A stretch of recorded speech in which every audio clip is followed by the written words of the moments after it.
France against South Africa, folks. That's pretty incredible. South Africa had a red card before halftime in this game. Lutiaga gets himself permanently red carded, but it doesn't matter because despite being a man down, South Africa absolutely dominate the second period or second half of this match. It's an unbelievable shift, man. It's not supposed to be the way it goes. When you play in France these days, it's a very tough place to go to get a win. France's home record is pretty incredible. And with an extra man on the field, one would expect them, especially with a halftime lead, to really push on. But South Africa absolutely fronted up.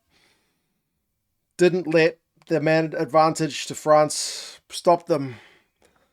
They shut down France's attack at the early period of the second half and then just turned the screws on them. Scrum dominance, maul dominance, silky skills from the backs being forwards like Esterhuizen. Goodness me, that's why South Africa is the number one team in the world. I don't know that many teams are coming back from a halftime deficit with a man disadvantage and beating them 32-17. That's a thumping, realistically. We'll go through some of the key events and the stats, folks, and you guys can let us know your thoughts. It was an intense match. Intensity at the start was high, although there was a couple of errors both ways. Both sides had a little bit of a struggle with the high balls early, but it was South Africa who got punished for a high ball mistake. Their first real drop of a high ball led to a bit of French possession and territory, and then punish, man. Try time. Penaud gets his first of two. Ramos with a little dinking kick through into space for him. Penaud gathers it. Try time. Ramos and Penaud combined. 7-0 for France. We're only 5 minutes on the board. Perfect start for France. But boy, did France like that move. They tried two more kicks through for Penaud's wing not long later, like within the first 20-odd minutes. And they tried one on the left not long later as well. The success rate, at least in the first 20 minutes of the game was 1-4 for that. If that's a good success rate, maybe that's fine. I felt like France maybe could have tried a little bit more variety than just continually putting kicks through. They've had magnificent success with it in the past, though. Penaud and Bielle-Biarrey on kick chase are phenomenal athletes, and they did get the early one, but I felt like it was a little bit too over-reliant on that early. But still, they're up 7-0, so who am I to criticize? France's young scrum, the two props held on South Africa's first feed, which I felt was encouraging, but it was a bit of a false dawn because they would get pumped as the match wore on. Sasha Feinberg-Mngomezulu did get South Africa on the board after a breakdown penalty not too long after the Penaud tried to make it 7-3, and then he made it 7-6 not too long later after a scrum penalty. So, yeah, a bit of a arm wrestle given that it's still a one-pointer. South Africa, though, missed a couple of penalties. Like, in this game, it doesn't matter because it's 32-17, but Sasha didn't quite have that Pollard ice in his veins. I know Pollard misses kicks as well, but he did miss a couple of shots at goal. Scores a try later, so kind of makes up for it. But it just felt at the time like, I wonder if this is going to come back and cost South Africa, because he had literally like a shot, missed it, then his team won him another penalty, had another shot and missed that one as well. One of the few errors on a man of the match performance from him.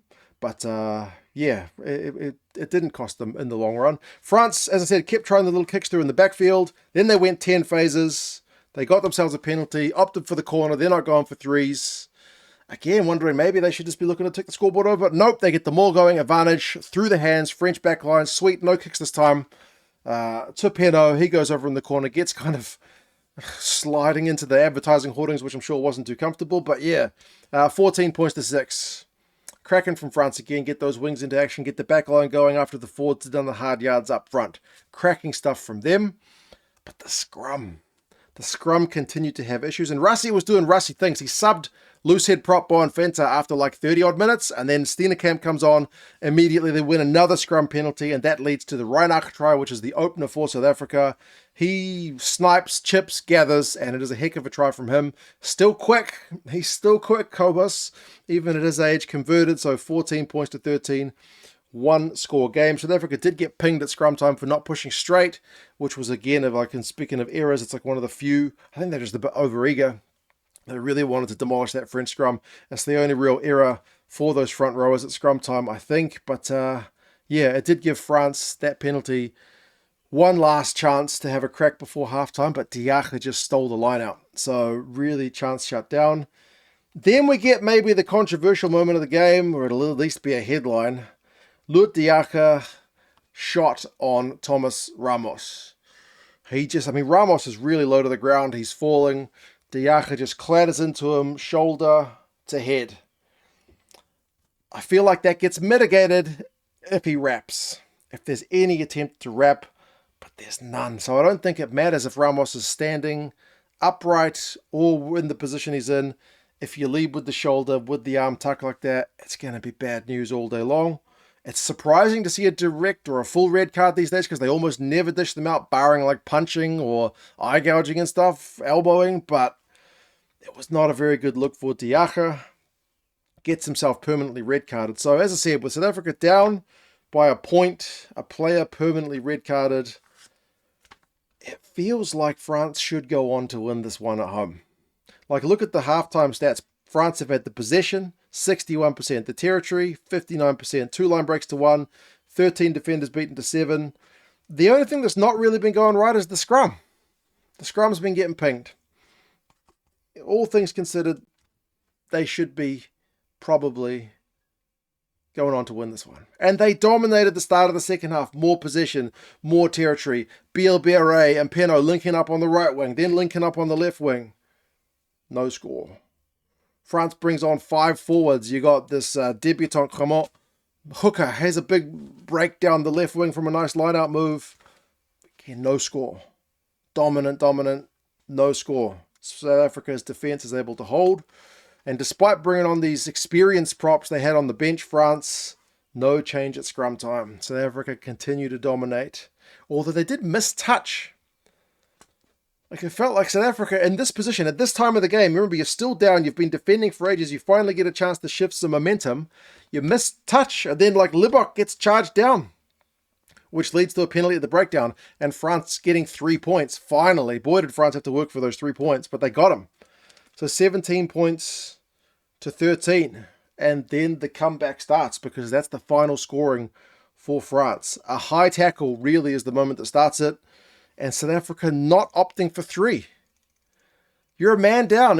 What kind of team doesn't opt for a 3 here? Take the points on offer. Nope.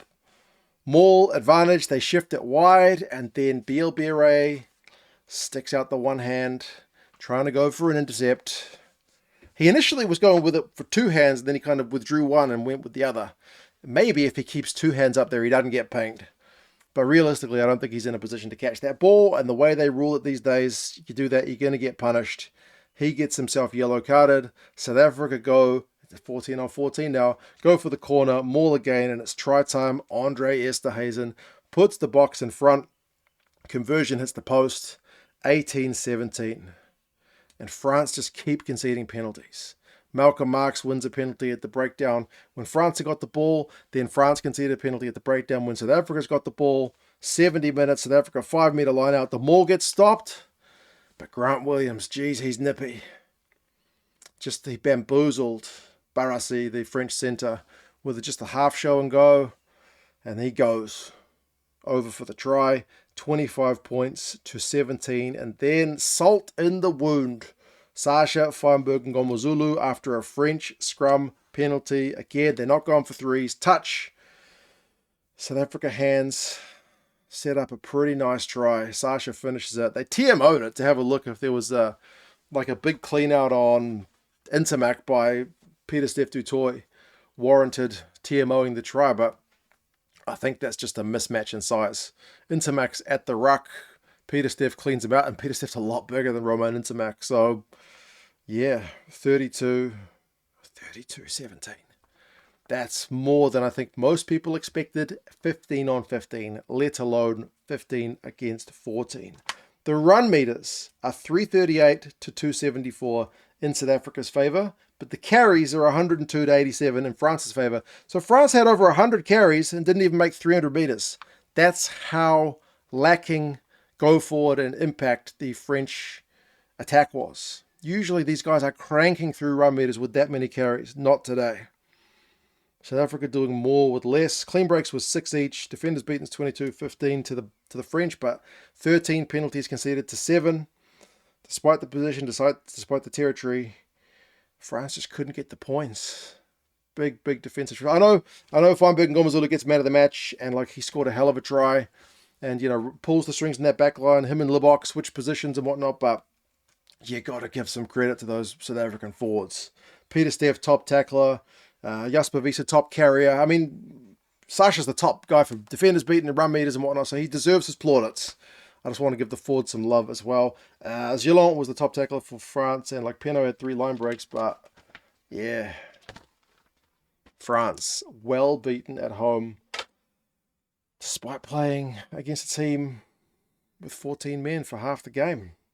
Pretty crazy stuff. You guys let us know your thoughts on the match. I'm off to watch Ireland and Japan. I've seen the result, but I missed it because it was on in the middle of the night for me. But yeah, South Africa, you'd be pretty pleased with that. Sia in his 100th gets to have a proper celebration. Fiji next for France, and look out Italy. You got South Africa next. You guys take care. Subscribe if you haven't done so already, and I'll talk to you guys again soon. Bye-bye.